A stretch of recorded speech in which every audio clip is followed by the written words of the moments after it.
Les standardistes. Êtes-vous bien conscient du pouvoir de vos prières? C'est l'Esprit de Dieu qui leur donne leur force, et rien ne peut limiter la puissance de l'Esprit de Dieu. Que vous priez pour quelque chose d'insignifiant ou quelque chose de très important, cela ne fait aucune différence. Et quelle que soit la personne pour laquelle vous priez, vos prières seront la retrouver, où qu'elle soit. Dieu n'a pas besoin de son adresse, il la connaît déjà. Il est regrettable que nous prions si peu pour les autres, car tant de gens pourraient en bénéficier.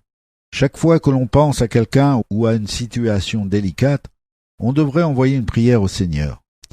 Une pensée n'est pas une prière, ce n'est que l'ébauche d'une prière. C'est un peu comme un domestique qui attend ses ordres. Il ne fait qu'attendre, il ne fera jamais rien. Ça n'avance pas grand-chose de penser à quelqu'un qui a besoin d'aide. Encore faut-il envoyer le messager. Il faut que votre pensée se transforme en prière. Il faut l'activer en la faisant partir sous la forme d'une prière.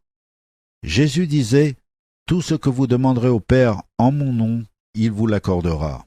Jean chapitre 16, verset 23. Quand on prie au nom de Jésus, on envoie une prière comme on enverrait un messager. Voilà toute la différence entre une simple pensée et une prière.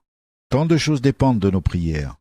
Bien qu'il soit tout-puissant, Dieu a choisi d'agir pour une grande part à travers nos prières. Quand vous pensez à un être cher ou à quelqu'un qui est dans le besoin, c'est Dieu qui vous envoie cette pensée. C'est exactement comme un appel téléphonique. Dieu, à partir de son esprit, vous envoie un appel et vous jouez le rôle de standardiste aux centrales téléphoniques. Il vous donne le numéro de son correspondant et c'est à vous d'établir la connexion et de transmettre l'appel. Lorsque Dieu veut passer un appel, il vous fait penser à la personne qu'il cherche à joindre et c'est à vous de faire le raccordement qui permettra de transmettre l'appel. Vous êtes le lien entre Dieu et cette personne, et ce sont vos prières qui établissent la communication. Il ne suffit pas de penser « Oh, le pauvre, ça me fait de la peine pour lui ». Si vous vous contentez d'éprouver de la pitié pour le correspondant, au lieu de le mettre en ligne avec Dieu par le biais de la prière, cela revient à dire à Dieu qu'on ne peut plus rien faire pour lui. C'est ce qui se passe lorsque les gens ne comprennent pas le pouvoir des prières ou qu'ils n'y croient pas. Si vous y croyez, vous n'hésiterez pas à envoyer cette prière et à transmettre l'appel. En tant que standardiste, vous devez être convaincu que Dieu est l'initiateur du message et que votre prière établira la connexion et transmettra le message à son destinataire. C'est la foi qui fait le raccordement pour pouvoir transmettre le message de Dieu à son correspondant.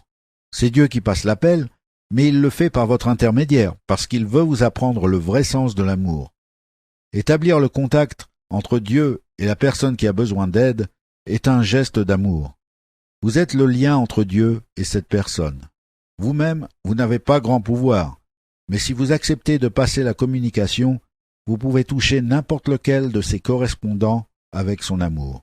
C'est merveilleux quand on y pense. Avant même de pouvoir établir une communication, vous devez vous brancher sur la source de la puissance, Dieu lui-même. Ensuite, il faut que vous établissiez la connexion.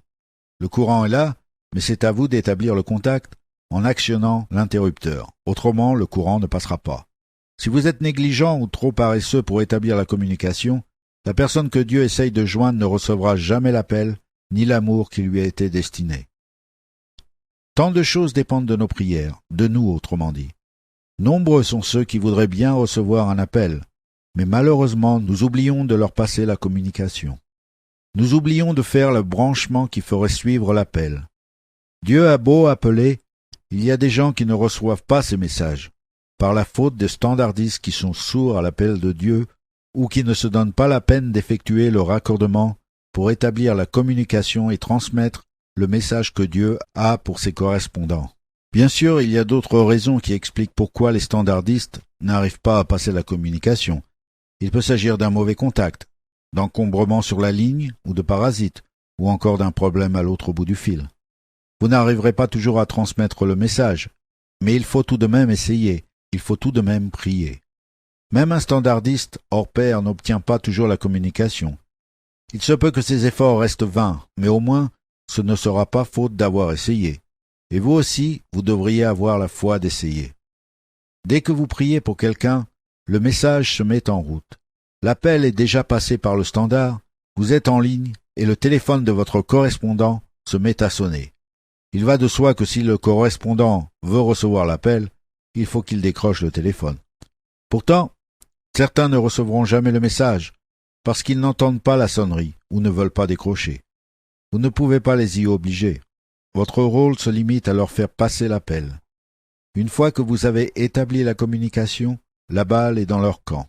Si seulement les gens décrochaient le téléphone pour recevoir le message de Dieu, ils auraient toutes les réponses à leurs questions, toutes les solutions à leurs problèmes. Malheureusement, certains ne veulent rien entendre. Et puis il y a aussi ceux qui décrochent et écoutent quelques instants avant de raccrocher parce que le message ne les intéresse pas, ou parce qu'ils pensent que ce n'est pas important. Quel dommage. Voilà, ce n'est pas plus compliqué que ça. Chaque fois que Dieu vous fait penser à quelqu'un, c'est un message qui vient de lui. Il vous demande de faire office de standardiste et de faire passer le message à cette personne, par le biais de la prière. Il y a tant de choses qu'on peut accomplir grâce à la prière.